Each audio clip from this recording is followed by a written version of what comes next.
വൈകിട്ടത്തെ ഈ മഴയൊന്നും ഇല്ലാത്ത ഈ ശാന്തമായ അന്തരീക്ഷം കണ്ടപ്പോൾ ഒന്ന് പുറത്ത് പോകാമെന്ന് കരുതി. കുറച്ച് സാധനങ്ങളൊക്കെ വാങ്ങിക്കാനുണ്ടായിരുന്നു. അങ്ങനെ ഞാനും ഏട്ടനും പൊന്നൂസും കൂടെ ഒരുങ്ങി നമ്മുടെ വണ്ടിയിൽ പുറത്തേക്ക് പോവാണ്. എവിടെങ്കിലും പോകാൻ ഒരുക്കി നിർത്തി കഴിഞ്ഞാൽ പുള്ളിയുടേതായ എന്തെങ്കിലും കുരുത്തക്കേടൊക്കെ ഒപ്പിച്ചു വെക്കുവേ. അങ്ങനെ ഞാൻ ഇട്ട് കൊടുത്ത പൊട്ടിൻ്റെ പുറത്തൂടെ വേറെ പൊട്ടൊക്കെ എടുത്ത് ഒട്ടിച്ചൊക്കെ നടക്കുകയാണ് ആൾ.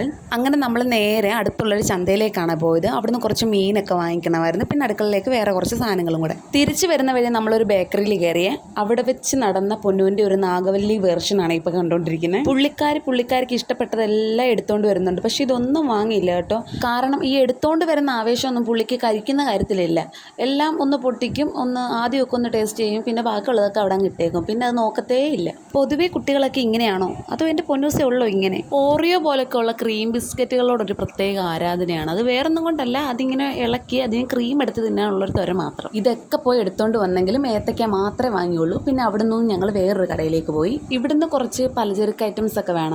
അതൊക്കെ വാങ്ങി പിന്നെ അവിടുന്ന് നേരെ ഞങ്ങളൊരു ഹോട്ടലിലേക്കാണ് പോയത്. ഏട്ടനൊരു പ്ലേറ്റ് ഷവർമയാണ് ഓർഡർ ചെയ്തത്. അത് ഏട്ടനും പൊന്നൂസും കൂടെ കഴിച്ചു. ഞാനൊരു ക്വാർട്ടർ അൽഫാം അതാ കഴിച്ചത്. അങ്ങനെ ഫുഡൊക്കെ കഴിച്ച് പുറത്തിറങ്ങിയപ്പോഴത്തേക്കും തകർത്ത് മഴ തുടങ്ങി. പിന്നെ എന്താ ചെയ്യുക, മഴയൊക്കെ ആസ്വദിച്ച് കുറേ നേരം കട്ട പോസ്റ്റായി. ഒരുവിധം മഴയൊക്കെ മാറിയപ്പോഴത്തേക്ക് വണ്ടി എടുത്തു. പിന്നെ അവിടെ നിന്ന് നേരെ പെട്രോൾ പമ്പിൽ കയറി പെട്രോളൊക്കെ അടിച്ചിട്ട് നേരെ വീട്ടിലേക്ക് പോയി. അപ്പം അത്രേ ഉള്ളൂ.